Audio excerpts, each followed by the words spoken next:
$1975 D3F. It's got a Perkins motor. You'll sit on 90 all day. Yeah, 20 miles a gallon, runs like a clock. Very loud clock, but it runs like a clock. Yeah, I'm Bill O'Halloran. Been driving for more years than I care to remember now. We first went up the Hume Highway in 1949, which was in a pretty powerful KS5 Inter. The road never changed much right into the 60s, where it was the goat track. One lane bridges and about ½ inch of asphalt. They called it a highway. But yes, yeah, there were a lot of good mates.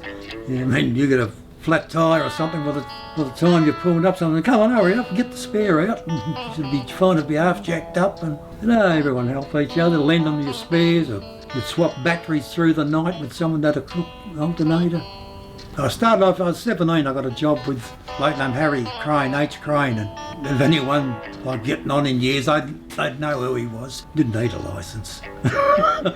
Seymour, that was always the stop there every night, going up. Got half the time you would be lucky to poke in the main street there. Or Winton when I was going. Past you look through the wall and see the fire was going all right of a coal mine.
Dad taught me to drive in a 522 Diamond in what would have been late 50s, and then I went from there. I got my own truck. I ended up with an old 1418 Benz, and it used to be slow, and I'd be coming up some of the hills, and the TNT overnighters would come behind you, and they'd say, "Oh, we got a slow one here," and they'd drive up the back here and push you over with your bull bar and cut all your ropes and the back of your tarp and push you over the hill. You couldn't do nothing about it. I drove this road for 40 odd years, mate. Yep. In amongst another couple of others, but pretty much it would always say you came out of Melbourne or went to Melbourne, didn't it?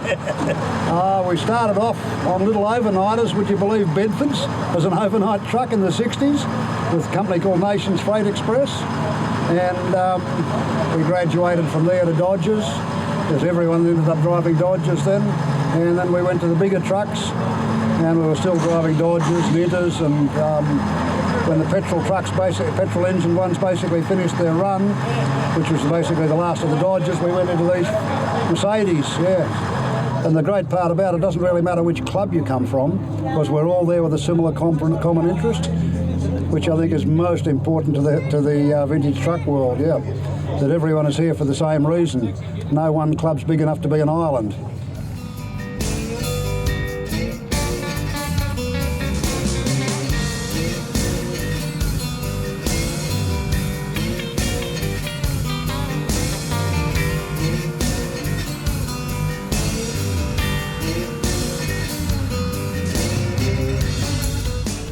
Proudly preserving Australia's transport heritage, Vintage Trucks and Commercials magazine, featuring restored and original trucks and restoration, technical and historical articles. Vintage Trucks and Commercials magazine. At your local newsagent or order online at vtcmagazine.com.au.